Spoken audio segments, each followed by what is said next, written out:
बिस्मिल्लाहिर्रहमानिर्रहीम। अस्सलाम वालेकुम। मैं हूं जलील खान कुलाची। आप देख रहे हैं मेरा यूट्यूब चैनल।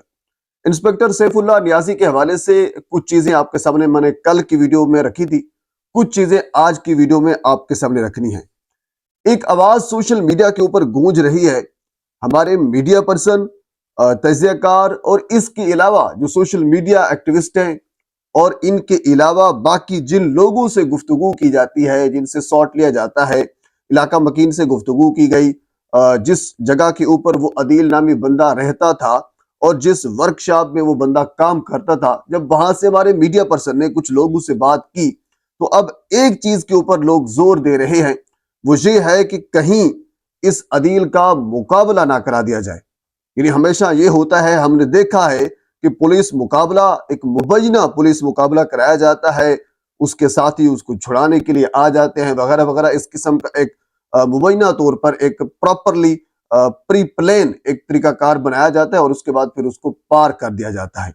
इस हवाले से हमारे शाहिद चौधरी साहब हैं, उन्होंने गुफ्तगू की कि कहीं पुलिस मुकाबला इसका ना हो जाए। अगर पुलिस मुकाबला हुआ तो उन्होंने ये कहा कि सबसे ज्यादा आवाज मैं बुलंद करूंगा। बिल्कुल माशाल्लाह, बड़े बहादुर किस्म के हमारे मीडिया पर्सन हैं। इससे पहले उनका अंडरवर्ल्ड की दुनिया से बड़ा करीब से ताल्लुक था, पर अच्छे इंसान हैं। और इसके अलावा सलमान कुरैशी साहब हमारे क्राइम रिपोर्टर हैं, बड़ी दूर नजर है उनकी। उन्होंने भी इस हवाले से यही कहा है कि कहीं इस बंदे का पुलिस मुकाबला न हो जाए बाद में। तो इस हवाले से जो आला अफसरान है उनको तवज्जो देनी होगी कि एक बंदे ने, एक मुल्जिम ने, जिसने बाकायदा तौर पर ये इकबाल जुर्म किया है और उसी जगह के ऊपर वो बंदा मौजूद था, वो भागा नहीं, वो छुपा नहीं और वो मुतमईन था। उसने ये कहा कि ये मैंने किया है, माना, मीडिया के सामने माना। इसके पीछे कुछ वजूहात हो सकती हैं और उसके बाद फिर अगर इसको पुलिस मुकाबले में पार कर दिया जाता है तो ये फिर कानून से बाला तर होने वाली बात है। जिस तरह अदील ने कानून को अपने हाथ में लिया, तो इसी तरह अगर इदारे बाद में ये करते हैं तो फिर ये भी कानून को अपने हाथ में लेने के मुतरादिफ होगा। बहरहाल ये सोशल मीडिया के ऊपर और मीडिया के ऊपर इस चीज को डिस्कस किया जा रहा है, तो ये आला अफसरान को इस चीज के ऊपर भी खसूस तवज्जो देनी चाहिए कि ऐसा हो न जाए। अब अगली जो चीज, कुछ पिछली वीडियो के अंदर कुछ चीजें मैंने आपके सामने रखी थी, हालांकि इसके अलावा और बहुत सी चीजें और हैं जो हम डिस्कस कर सकते थे, लेकिन क्योंकि सैफुल्लाह नियाज़ी साहब इस वक्त इस दुनिया में मौजूद नहीं है तो लिहाजा हम थोड़ा सा आगे नहीं जाते। चंद एक उसकी जिंदगी के पहलू जिसके ऊपर लोग तनकीद कर रहे हैं उसके ऊपर हम थोड़ी सी गुफ्तगू कर लेते हैं। मैंने पिछले वीडियो के अंदर भी आपको ये बताया था कि तकरीबन लाहौर के तमाम थानों के अंदर बतौर SHO अपने सैफुल्लाह नियाज़ी साहब तैनात रहे हैं। इस वक्त जो बाबू साहब वो इंटरचेंज है उसके ये इंचार्ज थे। इस वक्त ये रिहाइश पजीर थे। न्याजी ट्रेबल वालों की एक जगह है, थाना शेरा कोट की हदूद के अंदर ये इलाका आता है। वहां पे ये काफी अरसा पहले, हालांकि जब मैंने रिसर्च की तो मियां वाली के अंदर इनके मुरब्बू के अंदर जमीन थी सैफुल्लाह नियाज़ी साहब की। इनके एक बेटे बाबर खान, जबकि मुतादिद बेटियां भी इनकी मौजूद हैं। सुपुर्द खाक इनको कर दिया गया है, लेकिन जो मुकदमा था वो इनके बेटे बाबर खान की मुद्दत में दर्ज कर दिया गया है। और उसके अंदर उन्होंने यही कहा है, पिछली वीडियो के अंदर भी मैंने आपको बताया था कि चहलकदमी कर रहे थे सैफुल्लाह नियाज़ी साहब और उसके बाद फिर इनको पीछे से फायर किए गए हैं मुल्जिम अदील की जानिब से। और उस वक्त इम्तियाज खान और उसके साथ फिर सलीम खान का एक नाम बताया जा रहा है, ये लोग भी वहां पे मौजूद थे जो बेटे की मुद्दत में मुकदमा दर्ज किया गया है।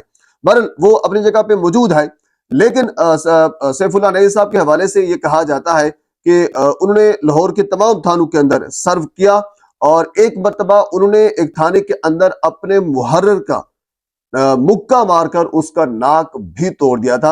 यानी वो एक जोशीले किस्म के एक नौजवान थे। अल्लाह ताला उनको गरीक रहमत करे।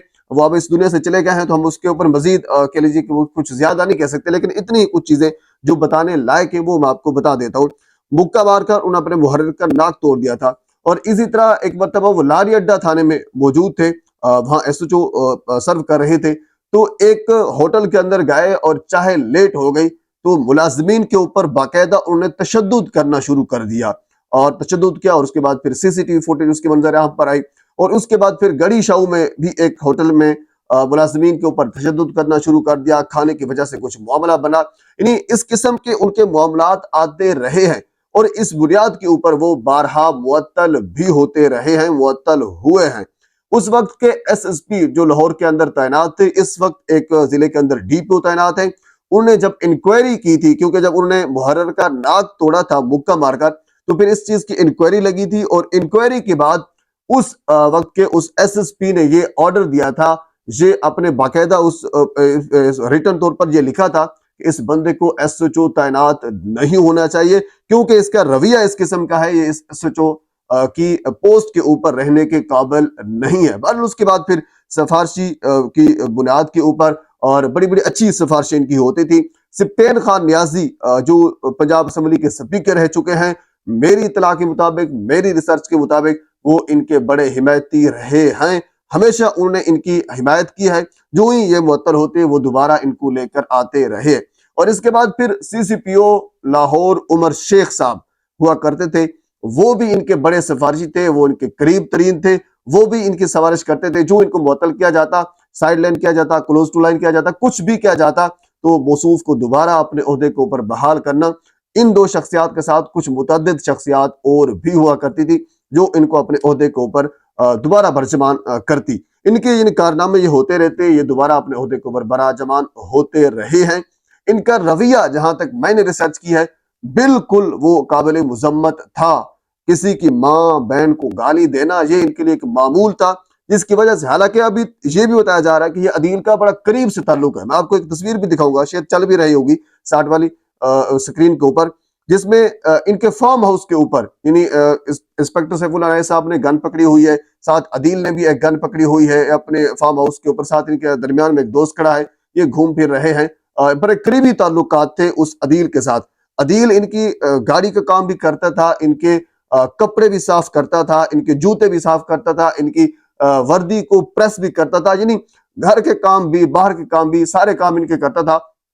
عدیل کے ساتھ ان کا تعلق بڑا اچھا تھا، یہ عدیل کو پیسے بھی دیا کرتے تھے، لیکن مسئلہ صرف اس بنیاد کے اوپر آتا تھا، یہ ماں بہن کی گالیاں دیتا تھا، جس کی وجہ سے آگے والے بندے کا جو صبر کا پیمانہ ہے وہ کسی حد تک جانے کے بعد پھر وہ کہہ لیجیے کہ دل برداشت ہو جاتا ہے، صبر کا پیمانہ جو ہے وہ اس کا لبریز ہو جاتا ہے، تو پھر وہ اس نہج پر تک پہنچتا ہے اور اس قسم کا قدم اٹھانے کی سوچتا ہے اور پھر قدم اٹھاتا بھی ہے۔ تو بہرحال یہ چند ایک چیزیں تھی، حالانکہ اس کے علاوہ اور بہت سی چیزیں ہیں جو اب دنیا میں بندہ نہ رہے اس کے بعد پھر وہ مزید ڈسکس کرنا یہ متعارف نہیں ہوگا۔